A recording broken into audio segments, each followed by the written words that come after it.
Penguin Random House Audio presents The Last Days of New Paris by China Miéville. Read for you by Ralph Lister. One overhears many reactions to surrealist art, but the most pathetic of all is from those who ask, "What am I supposed to see and feel from this?" In other words, what does Papa say I may think and feel about this? Grace Palethorpe on the importance of fantasy life. Chapter 1, 1950. A street in lamplight.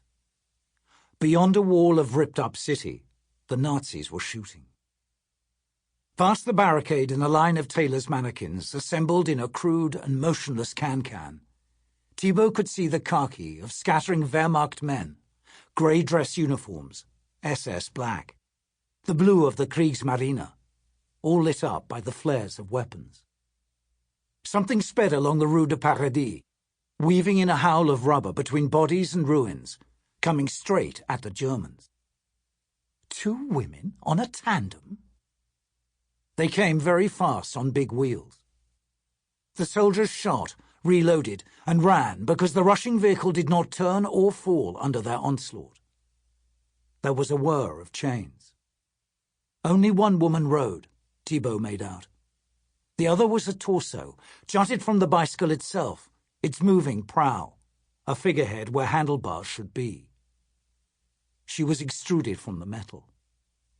She pushed her arms backward, and they curled at the ends like coral. She stretched her neck and widened her eyes. Thibault swallowed and tried to speak, and tried again and screamed, "It's the Velo!" At once his comrades came. They pressed against the big window and stared down into the city gloom. The amateur of velocipedes, lurching through Paris on her thick-spoked wheels, singing a song without words. My God, Thibault thought, because a woman was riding her, and that absolutely should not happen. But there she was, gripping the Velo's wrist with one hand, pulling with the other on leather strapped tight around the cycle centaur's throat. The Velo moved faster than any car or horse, any devil Thibault had yet seen, swaying between the facades, dodging bullets. She tore through the last of the men and the line of figurines they'd arranged. She raised her front wheel and hit the barricade, mounted the meters of plaster, stone, bone, wood, and mortar that blocked the street. She rose.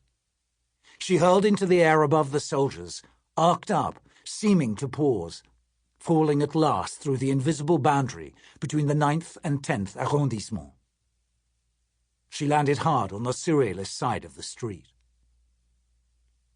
The Velo bounced and twisted on her tires, slid sideways. She came to a stop, looking up at the window of the Man à Plume's hideout, straight into Thibault's eyes. He was first out of the room and down the splintering steps, almost falling from the doorway out into the darkening street. His heart shook him. The passenger was sprawled on the cobbles where her mount had bucked. The Velo reared above her on her hind wheel like a fighting horse. She swayed. She looked at Thibault with pupil-less eyes the same color as her skin. The Manie flexed her thick arms and reached up to snap the cord around her neck and let it fall.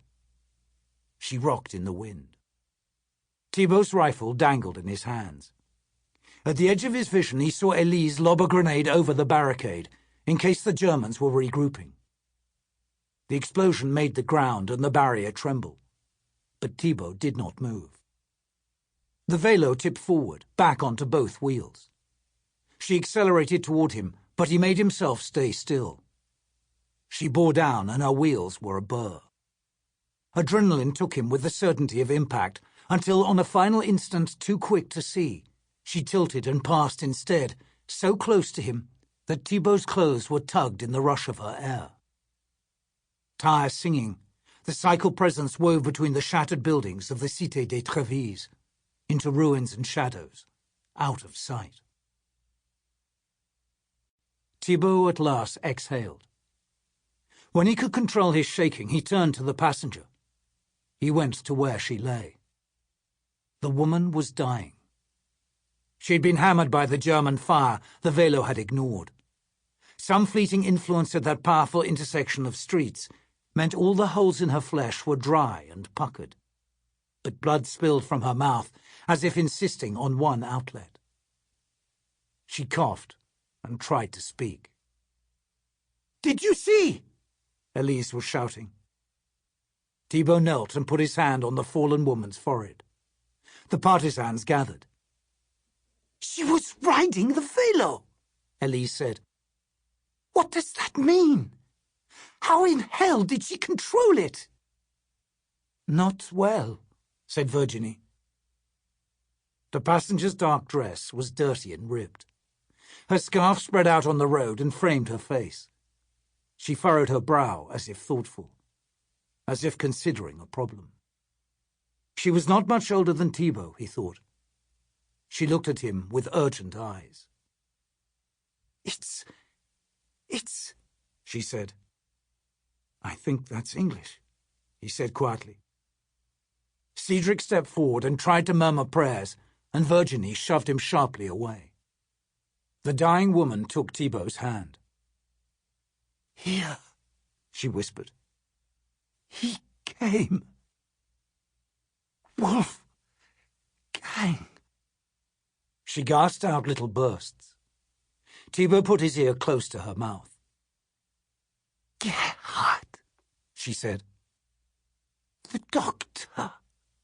The priest." She was not looking at him any more, Thibault realized, but past him, behind him. His skin itched in Paris's attention. He turned. Behind the windows of the nearest building, overlooking them, a slowly shifting universe of fetal globs and scratches unfolded. A morass of dark colours, vivid on a blacker dark. The shapes rattled. They tapped the glass. A manif storm had come from within the house to witness this woman's death. As everyone gathered watched the black virtue behind the windows, Thibault felt the woman's fingers on his own. He gripped hers in turn. But she did not want a moment's last solicitude. She pried his hand open. She put something in it. Thibault felt and knew instantly that it was a playing card. When he turned back to her, the woman was dead. Thibault was loyal man à plume. He could not have said why he slipped the card into his pocket without letting his comrades see. On the stones under the woman's other hand, she had written letters on the road with her index finger as a nib. Her nail was wet with black ink from somewhere, provided by the city in that final moment of her need. She had written two last words. Fall, rot. Now it's months later, and Thibault huddles in a Paris doorway, his hand in his pocket to hold that card again. Over his own clothes, he wears a woman's blue and gold pajamas. The sky is screaming. Two Messerschmitts come in below the clouds, chased by hurricanes. Slates explode under British fire, and the planes tear out of their dives. One of the German aircraft coils suddenly back in a virtuoso maneuver with weapons blazing. And in a burning gust, an RAF plane unfolds in the air, opening like hands, like a blown kiss, fire descending, turning an unseen house below to dust. The other Messerschmitt veers toward the Seine. The roofs shake again, this time from below. Something comes up from inside Paris. A pale, tree-wide tendril, shaggy with bright foliage. It rises. Clutches of buds or fruit the size of human heads quiver. It blooms vastly above the skyline. The German pilot flies straight at the vivid flowers, as if smitten, plant-drunk. He plunges for the vegetation. It spreads trembling leaves. The great vine whips up one last house height and takes the plane in its coils. It yanks it down below the roofs, into the streets, out of sight. Sample complete. Ready to continue?